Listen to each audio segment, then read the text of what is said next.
9장 1절에 메대족 속 아하수에로의 아들 다리오가 갈대아 나라의 왕으로 세움받던 첫 해라고 되어 있습니다. 다리오, 우리가 이전에도 한번 보았던 왕이죠.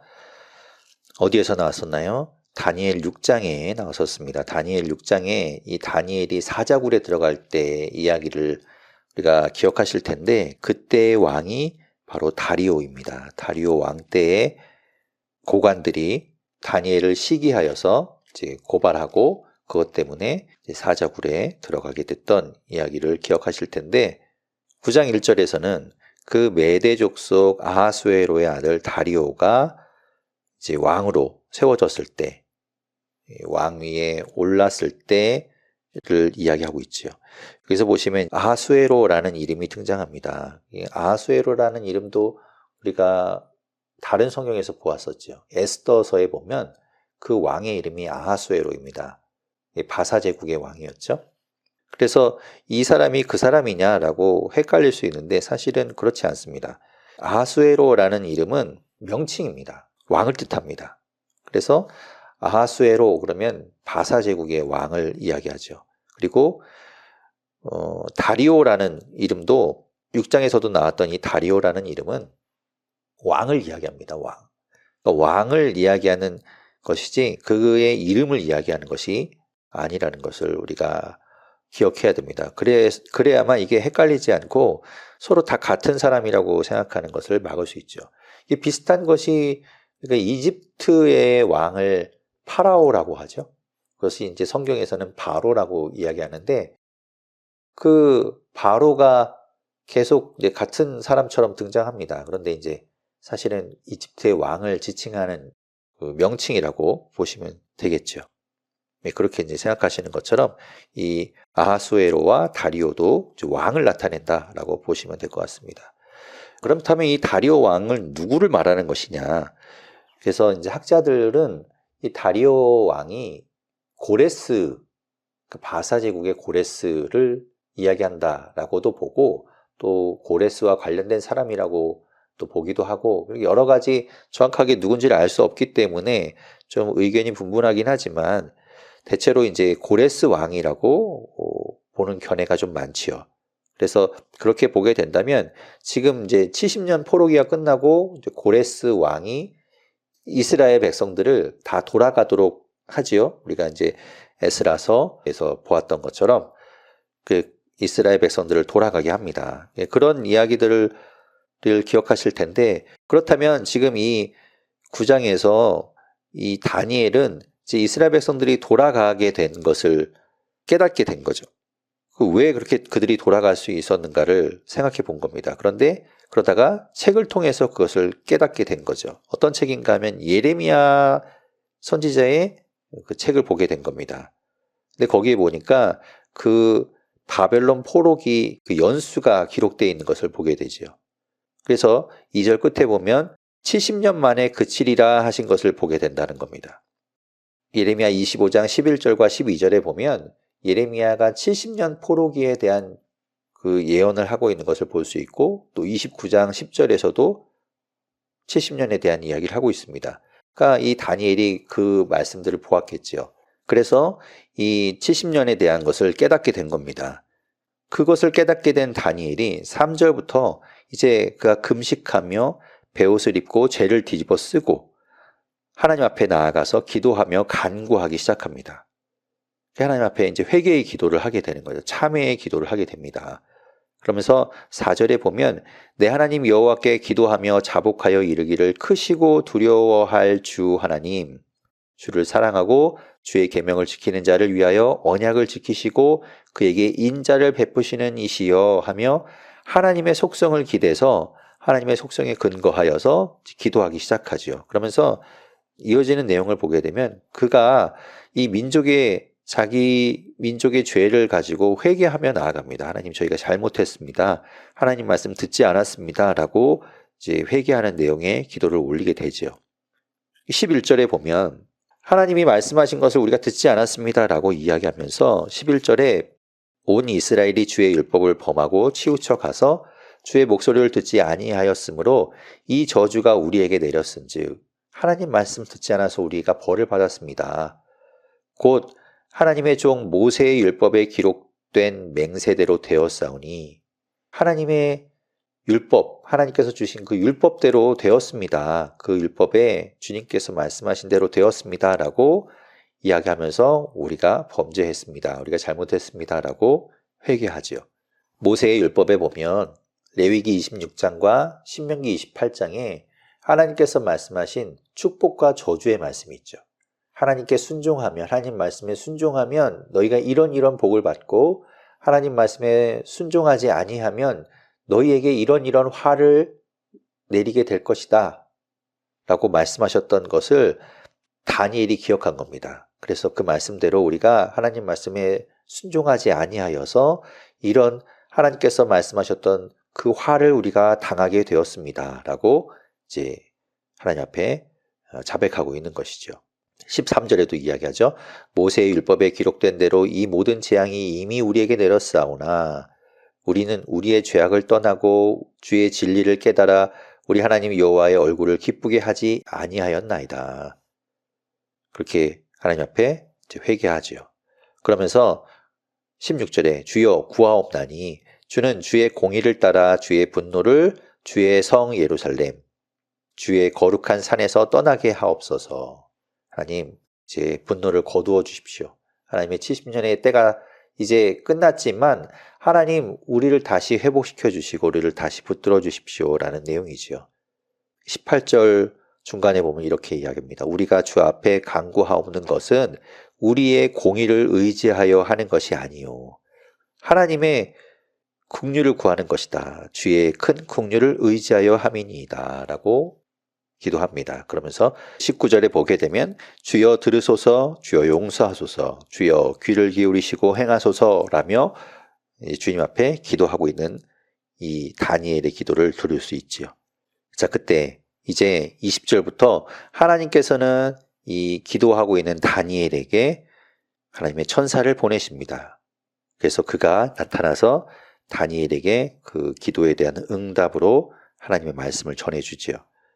20절에 보면 내가 이같이 말하여 기도하며 하나님 앞에 자복하며 간구할 때 21절에 이전에 환상 중에 본 그 사람, 이전에 만난 적이 있다는 거죠.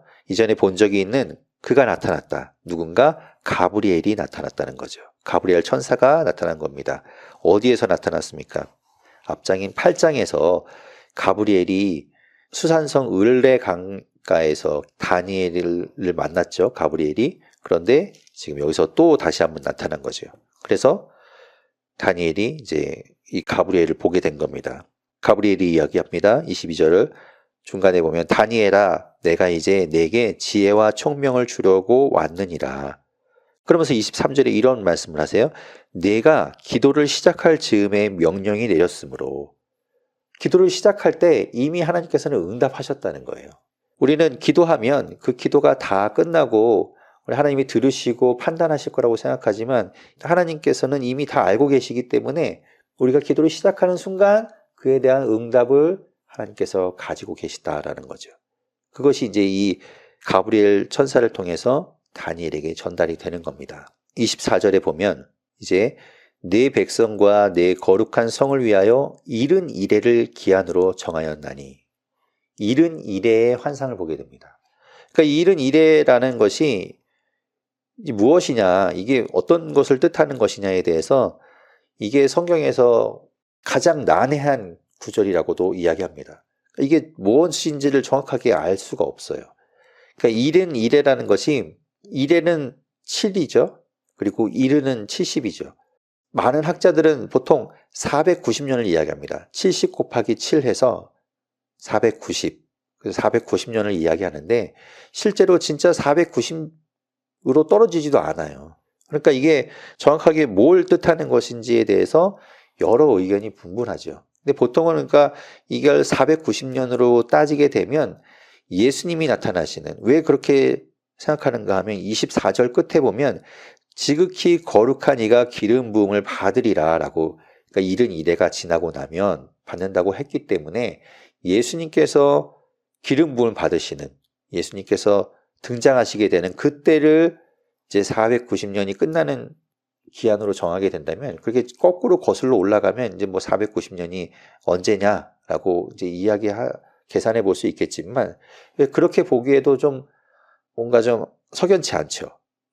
그러니까 여러 가지 것들이 좀 잘 맞지 않아요. 그래서 딱 이게 490년인가에 대한 약간 의구심을 갖고 있는 것이죠. 그래서 이제 지금 나오게 되는 24절부터 27절까지의 말씀 안에 있는 이 일에 대한 이야기들이 사실은 정확하게 어떤 것인지를 우리가 헤아리기가 좀 어렵습니다. 그래서 좀 어려워요. 이게 이렇게 난해한 구절이기 때문에. 그런데 이것이 490년이냐, 정확하게 언제부터 490년이냐, 뭐 그런 것들을 따지는 것도 중요하지만 중요한 건 그 의미라고 생각됩니다. 보시게 되면 24절에 보고 있는 것처럼 이 일은 이래가 지나고 나면 하나님께서 그렇게 기한을 정하셨는데 그 일은 이래라는 기한이 지나고 나면 뭐라고 말씀하십니까? 허물이 그치고 죄가 끝나며 죄악이 용서되며 영원한 의가 드러나며 환상과 예언이 응하며 또 지극히 거룩한 이가 기름 부음을 받으리라. 모든 것이 마치 우리가 어떤 느낌으로 다가옵니까? 이제 완전한 하나님의 나라가 서게 되는 그 모습을 그리고 있는 것처럼 느껴지지요. 그렇게 생각한다면 이제 그 앞에 이제 일은 이래가 되기 전에 25절에 보면 이제 7이래와 62이래, 그러니까 합치면 69, 69이래가 되겠죠. 그때 어떤 일이 있는가 하면 25절에 너는 깨달아 알지니라 예루살렘을 중건하라는 영이 날 때부터 기름 부음을 받은 자 곧 왕이 일어나기까지 7이래와 62이래가 지날 것이다 라고 되어 있죠. 그러니까 69이래가 지나면 기름 부음을 받은 자 메시아가 일어날 것이다 라는 거죠. 그리고 26절에 그 69이래가 끝나고 난 이후에 기름 부음을 받은 자가 끊어져 없어질 것이며 장차 한 왕, 그 뒤에 한 왕이 일어나서 성읍과 성소를 무너뜨리고 그의 마지막은 홍수에 휩쓸림 같을 것이며 또 끝까지 전쟁이 있으리니 황폐할 것이 작정되었느니라 라고 이야기하죠. 그러니까 마지막 그 한 일해 동안은 여러 환란이 있게 될 것을 이야기합니다. 27절에 계속해서 그가 장차 많은 사람과 더불어 한 일해 동안의 언약을 굳게 맺고 그가 그 일해의 절반의 제사와 예물을 금지할 것이며 또 포악하여 가증한 것이 날개를 의지하여 설 것이며 또 이미 정한 종말까지 진노가 황폐하게 하는 자에게 쏟아지리라. 그 마지막 그 한 일해 동안엔 엄청난 환난과 여러 가지 종말까지 진노가 쏟아지게 될 것을 이야기하죠. 그리고 그것이 끝나게 되면 이제 마지막 70이래를 채우게 되고 그때에 24절에 있는 것처럼 모든 것이 이제 하나님의 나라가 온전히 서게 되는 것을 이야기하고 있죠. 그러니까 이 24절부터의 이 일에 대한 환상을 보게 되면 이것이 마치 마지막 때에 있는 일처럼 우리에게도 다가오기도 합니다. 그러니까 여러 가지 해석이 가능한 것이죠. 결국 하나님이 정하신 때가 있고 그 하나님이 정하신 때에 하나님께서 이렇게 일하실 것이다 라고 이제 다니엘에게 전해주고 있는 것이죠. 10장에 가게 되면 이제 다니엘이 또 다른 환상을 보게 됩니다. 1절에 바사왕 고레스 제3년이라고 되어 있죠. 9장에서 다리오 왕 원년을 이야기했었는데 그 다리오를 고레스라고 또 본다고 말씀드렸죠. 그래서 고레스라고 본다면 그로부터 2년의 시간이 지난 후가 되겠죠. 그래서 그때 이 다니엘이 환상을 또 보게 됩니다. 어떤 환상인가 하면 1절 중간쯤 나와 있듯이 큰 전쟁에 관한 것을 보게 되죠. 큰 전쟁에 대한 환상을 보게 될 때 다니엘이 이미 그 전부터 준비하고 있었다는 것을 볼 수 있습니다. 2절에 보면 2절 3절에 다니엘이 세 일해 동안, 여기서 세 일해라는 건 3주를 의미합니다. 그러니까 일해가 7이고 세 일해라는 건 이제 3주를 의미하는데 3주 동안 슬퍼하며 또 좋은 떡을 먹지 아니하며 고기와 포도주를 입에 대지 아니하며 기름을 바르지 아니하고 하나님 앞에 이제 기도하고 있을 때 이 다니엘에게 큰 전쟁에 대한 환상을 보여주셨다는 것이죠. 그래서 그때가 언젠가 4절에 보면 첫째 달 24일이라고 이야기합니다. 내가 히데겔이라는 큰 강가에 있었다라고 하고 있지요. 첫째 달 24일, 그러니까 매년 1월 1일부터 이제 이들은 금식하며 하나님 앞에 이제 준비하는데 지금 24일이니까 1월 1일부터 시작된 금식이 3주를 지나서 24일 날 다니엘이 환상을 보게 된 것이죠.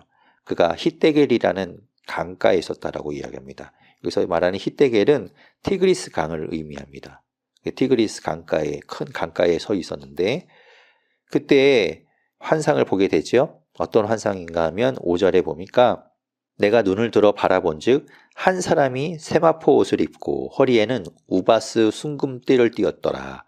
또 그의 몸은 황옥 같고 그의 얼굴은 번갯빛 같고 그의 눈은 횃불 같고 그의 팔과 발은 빛난 녹과 같고 그의 말소리는 무리의 소리와 같더라 라고 말씀하고 있죠. 이 다니엘이 그런 분을 본 겁니다. 누가 떠오릅니까? 요한계시록에 보면 요한계시록 1장 13절에서 16절에 인자 같으니 예수 그리스도에 대한 사도 요한이 본 모습을 기록하고 있는 걸 볼 수 있죠. 그 모습과 겹쳐집니다. 그러니까 그 모습을 떠오르게 하죠. 그러니까 다니엘이 본 한 사람은 아마도 예수 그리스도가 아니겠는가라고 많은 학자들은 보고 있습니다. 그리고 나서 이 다니엘은 힘이 다 빠져버리고 완전히 그냥 기운이 빠진 상태로 쓰러져 잠이 들게 됩니다. 자, 그러고 있는데 10절에 보면 한 손이 나타나서 그를 일으켜 세우지요. 여기서 이 한 손이라는 것이 앞에 예수 그리스도로 보여지는 그분의 손인지 아니면 그분은 다니엘이 본 것이고 여기선 또 다른 손이 나타나서 다니엘을 일으켜 세운 것인지 해석이 다릅니다. 하지만 대체로 이제 앞에서 예수 그리스도의 환상을 다니엘이 보고 이제 기운이 다 빠져서 잠이 들고 여기 10절에서는 또 다른 천사가 나타나서 하나님의 천사가 나타나서 다니엘을 일으켜 세우고 다니엘에게 힘을 북돋워 주는 것으로 이제 해석을 합니다.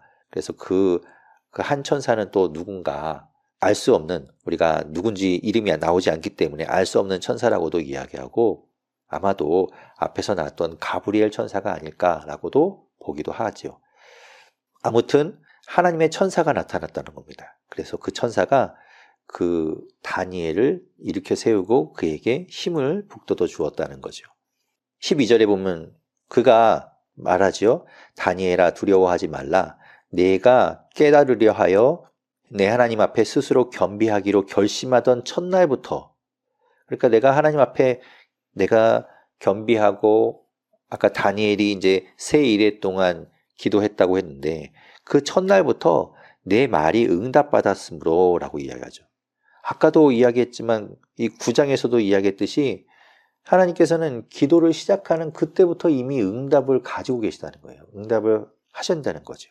그래서 지금 이 천사도 다니엘에게 나타나서 그 이야기를 하고 있습니다. 그래서 내가 왔다라고 말하고 있는 것이죠. 그런데 빨리 오고 싶었지만 13절에 보면 바사 왕국의 군주가 22일 동안 나를 막았다라고 이야기합니다.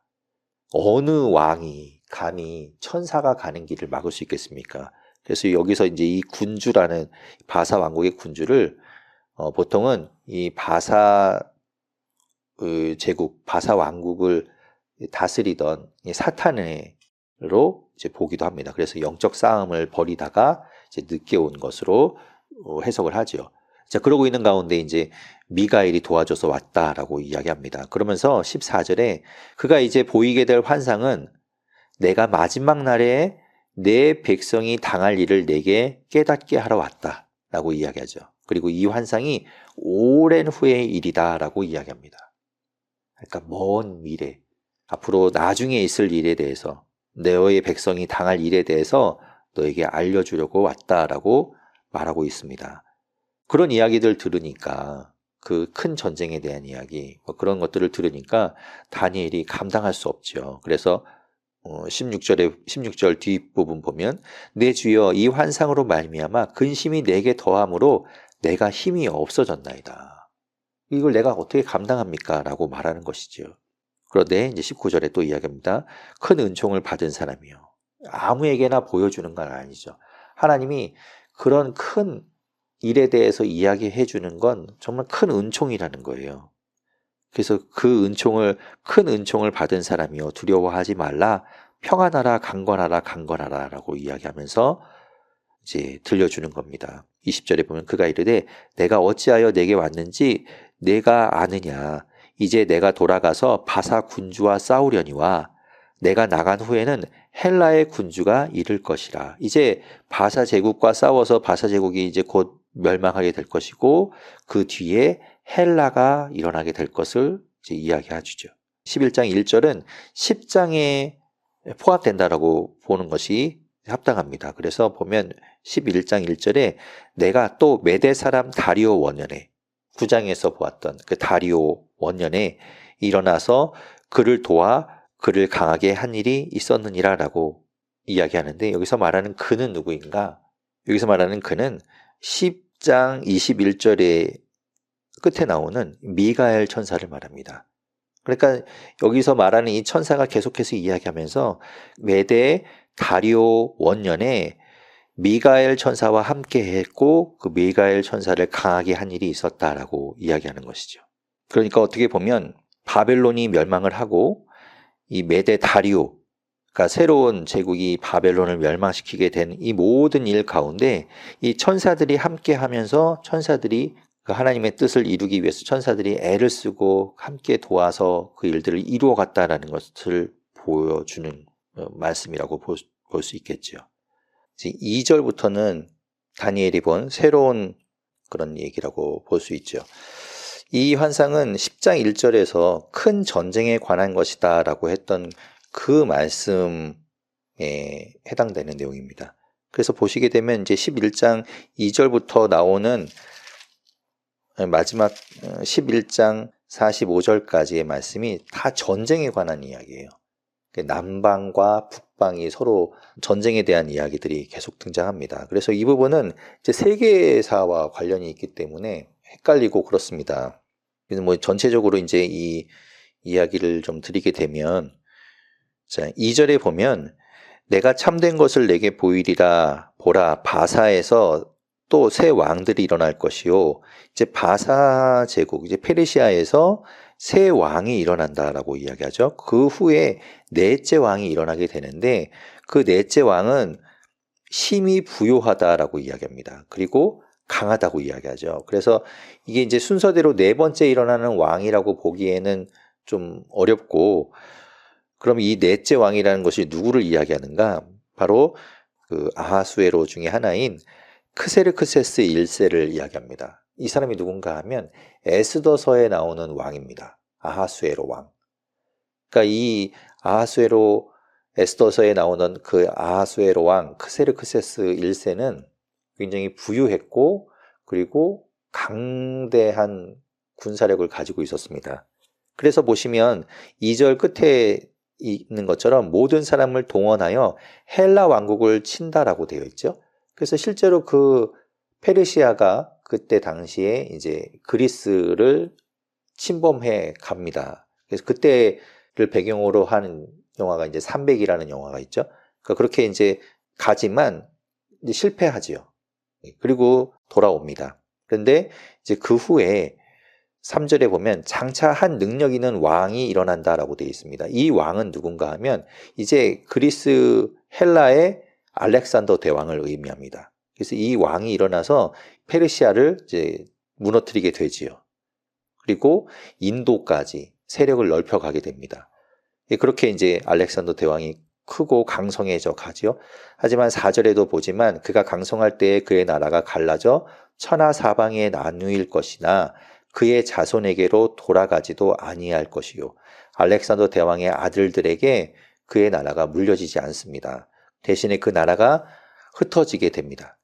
그 나라가 갈라지게 됩니다. 그래서 지난번에도 말씀드렸듯이 그 알렉산더 대왕의 네 장군이 각각 나누어서 통치하게 되죠. 그 내용이 우리가 8장에서 보았던 순양과 수렴소 그 환상에서 순념소 환상을 할 때 말씀드렸었는데 4개의 왕국으로 분할이 되게 됩니다. 그 중에서 4개의 왕국이 각각 프톨레미 왕조와 셀류쿠스, 리시마쿠스, 카산더 왕조로 각각 4개의 왕국으로 나누어지게 되는데 이제 그 중에서 이 프톨레미 그리고 셀류쿠스 이 2개의 프톨레미는 이 이집트와 팔레스타인 지역을 배경으로 한 그런 왕조이고 그리고 셀류쿠스는 바벨론, 수리아 쪽을 지역으로 한 그런 왕조였는데 이 2 왕조가 그래도 가장 강력했죠. 나머지 다른 나라에 비해서. 그래서 이 2 왕조가 지금 이제 계속 이제 전쟁을 벌이고 서로 침략하는 관계로 이제 나아가게 됩니다. 그래서 이제 그 이야기들이 펼쳐지게 되지요. 그래서 5절에 보면 5절부터 이제 계속해서 남방 왕과 북방 왕이 서로 전쟁을 벌이고 화친을 벌이지만 또 서로 배신하고 뭐 이런 관계의 이야기들이 이제 펼쳐지게 됩니다. 5절에 보면 남방의 왕들은 강할 것이나 그 군주들 가운데 하나는 그보다 강하여 권세를 떨치리니 그가 바로 톨레미 1세죠. 그래서 그의 권세가 심히 클 것이다 라고 이야기합니다. 프톨레미 왕조가 이제 커지게 되죠.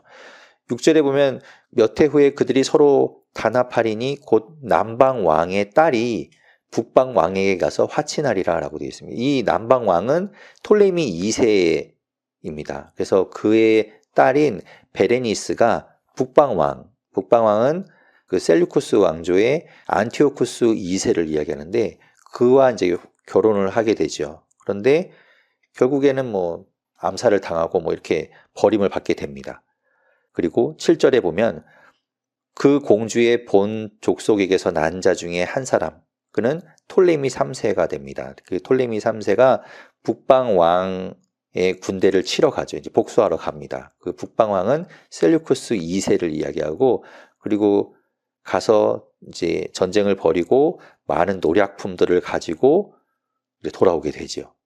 9절에 보면 이제 얼마 후에 북방 왕 셀류쿠스 2세가 남방 왕 이 톨레미 3세를 치려고 오긴 하지만 결국 성공하지 못하고 돌아가게 됩니다.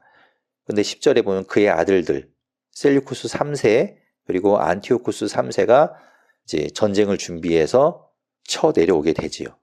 11절에 남방왕은 크게 노하여서 나갔다라고 되어 있는데 이 남방왕은 또 톨레미 4세를 의미합니다. 그래서 이제 이 북방에서 온 셀류쿠스 3세와 안티오쿠스 3세와 이 남방의 톨레미 4세가 전쟁을 벌이게 되지요. 그리고 남방 왕이 이제 톨레미 4세가 승리하게 됩니다. 13절에 보면 북방 왕은 돌아가서 다시 전열을 가다듬습니다. 이 북방 왕은 안티오쿠스 3세를 이야기합니다. 그래서 이제 그가 나중에 다시 이제 치러 오게 되죠. 그래서 14절에 남방 왕을 치러 오는데 이때 남방 왕은 톨레미 5세가 됩니다. 톨레미 5세를 안티오쿠스 3세가 이제 치러 오는 것이죠. 그렇게 이제 전쟁을 한 이후에 서로 이제 화친을 맺기로 하고 이 안티오쿠스 3세의 딸을 17절에 보면 중간에 나오는 여자의 딸을 이 톨레미 5세에게 주어서 결혼을 하게 합니다. 그래서 이제 화친을 맺게 하죠. 이 여자의 딸 안티오쿠스 3세의 딸이 누군가 하면 우리 그 유명한 클레오파트라가 톨레미 5세와 결혼을 하게 되죠. 근데 결국 뭐 이 클레오파트라는 아버지를 배신하고 그 남편을 따르게 됩니다. 아무튼 그렇게 이제 그런 역사를 가지고 있고 18절에 보면 그 후에 한 장군이 나타난다고 했는데 여기서 말하는 한 장군은 로마의 스키피오 장군입니다. 이제 그가 일어나서 이 북방을 치게 되죠. 안티오코스 3세를 치게 됩니다. 그리고 이제 20절부터는 새로운 북방 왕에 대한 이야기를 하고 있습니다. 그 새로운 북방 왕은 21절에 보면 그의 왕위를 이을 자는 한 비천한 사람이다라고 말씀하고 있는데 이 사람이 누군가 하면 안티오쿠스 4세 에피파네스를 의미합니다. 이제 이 왕이 굉장히 포악하고 그리고 예루살렘 성전을 완전히 파괴했던 그런 왕입니다.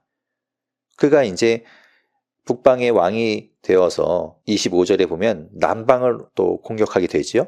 이때 남방 왕은 톨레미 6세가 됩니다. 그래서 남방 왕을 치게 되고 28절에 보면 북방 왕 이 안티오코스 4세 에피파네스는 많은 재물을 가지고 본국으로 돌아가리니 그는 마음으로 거룩한 언약을 거스르며 자기 마음대로 행하고 본토로 돌아갈 것이며, 그래서 이제 그렇게 승리하고 많은 노략물을 가지고 돌아가게 되지요.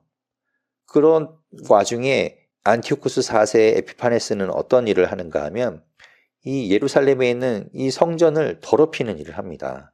31절에 보면 그의 군대는 그의 편에 서서 성소 곧 견고한 것을 더럽히며 매일 드리는 제사를 폐하며 멸망하게 하는 가증한 것을 세울 것이며, 그러니까 성전을 제사를 못하게 막아버리고 그 성전에다가 그 분향하는 제단에다가 뭘 세우는가 하면 제우스 신상을 세워버립니다.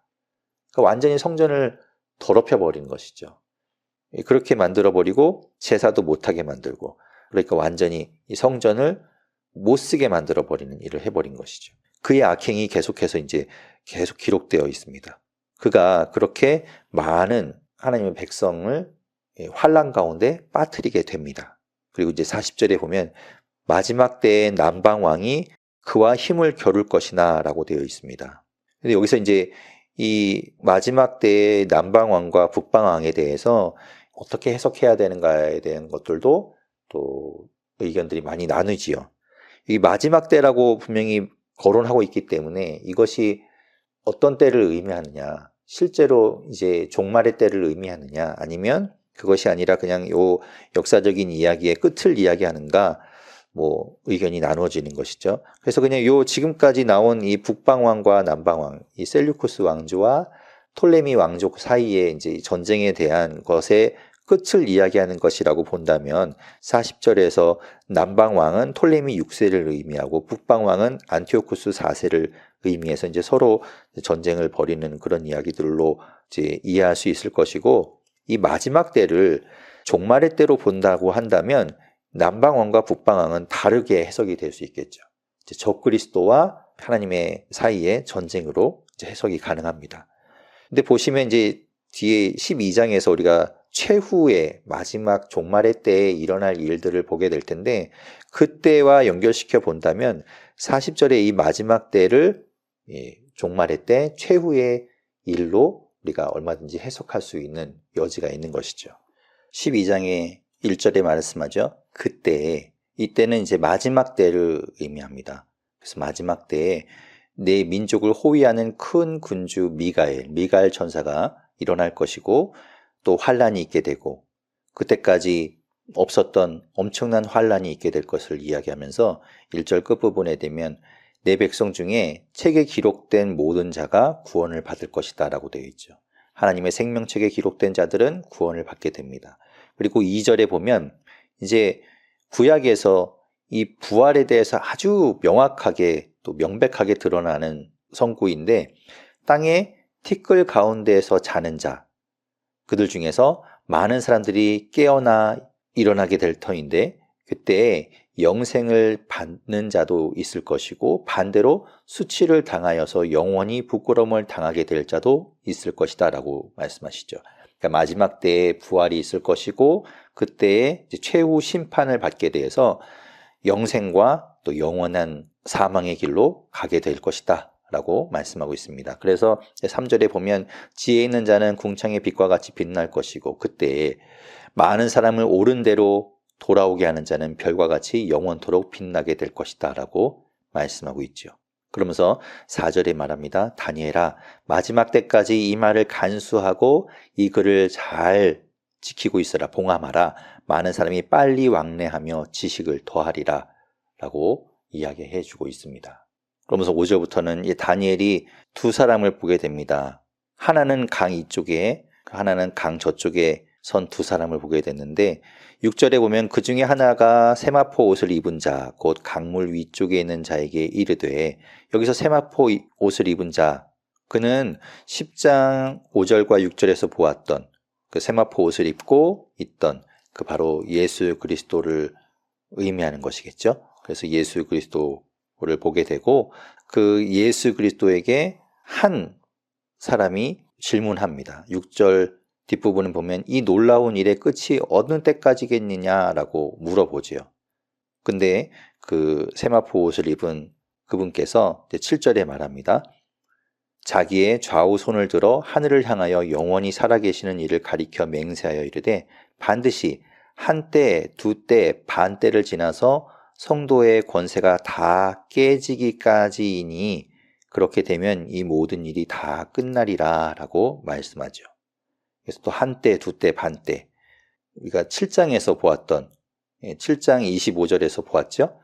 7장 25절에서 한때, 두때, 반때를 지내게 될 것이다 라고 했던 그 말씀을 이제 기억하실 텐데, 여기서도 이제 한때, 두때, 반때를 이야기합니다. 그러니까 하나님의 때, 하나님이 정하신 때, 그 때를 지나서 성도의 권세가 다 깨지기까지, 이것은 이 성도들이 많은 고난을 받게 되고 핍박도 받고 아주 힘든 시간을 보내게 될 것을 이야기하고 있죠. 그래서 이제 8절에 그 말씀을 듣고 다니엘이 직접 묻습니다. 내 주여, 이 모든 일의 결국이 어떠하겠나이까? 그때 이제 대답하기를 9절에 보면 다니엘아 갈지어다. 이 말은 마지막 때까지 간수하고 봉함할 것임이니라. 이제 잘 간수하고 잘 보관해라. 이것을 잊지 마라 라고 말씀하시면서 10절에 많은 사람이 연단을 받아 스스로 정결하게 하며 희게 할 것이나 악한 사람은 악을 행하리니 악한 자는 아무것도 깨닫지 못하되 오직 지혜 있는 자는 깨달으리라. 그 고난의 시간을 지날 때 많은 사람이 그 연단을 통해서 스스로 정결해지고 더 정금과 같은 그 신앙을 갖게 되지만 그 시간을 지나지 못하는 사람들은, 악한 사람들은 결국 악을 행하게 되고 아무것도 얻지 못하게 되는 것이죠. 그리고 11절에 말씀하죠. 매일 드리는 제사를 폐하며 멸망하게 할 가증한 것을 세울 때부터 1290일을 지낼 것이요. 기다려서 1335일까지 이르는 그 사람은 복이 있으리라. 이 기간 또한, 이 날짜 또한 우리가 어떤 뜻을 말하는지 지금은 정확하게 알 수 없습니다. 그러니까 어떤 날짜를 말하는지 모르지만 하나님께서 또 주님께서 말씀하시는 것은 이 시간을 지내게 될 것이다. 이 시간을 버티는 사람, 이 시간을 인내하며 그 연단을 잘 견디는 사람은 12절 끝에 있는 것처럼 결국 그는 복이 있으리라 라고 말씀하는 것이죠. 그러면서 13절 끝에 말씀하죠. 너는 가서 마지막을 기다리라. 그때까지 기다리라. 이는 내가 평안히 쉬다가 끝날에는 내 몫을 누릴 것임이라 라고 말씀하고 있습니다. 이 말씀은 이 다니엘이 이 많은 환상과 하나님께서 보여주시는 끝날의 일들을 보지만 이것 때문에 낙심하거나 이것 때문에 힘들거나 이것 때문에 삶을 포기하거나 이런 것이 아니라 말씀하고 있는 것처럼 마지막까지 최선을 다해서 잘 살아가는 것, 좌절하지 않고 그럴 때 내 몫을 누리게 될 것이다 라고 약속하시는 그 약속으로 이 다니엘서의 말씀이 끝나게 됩니다.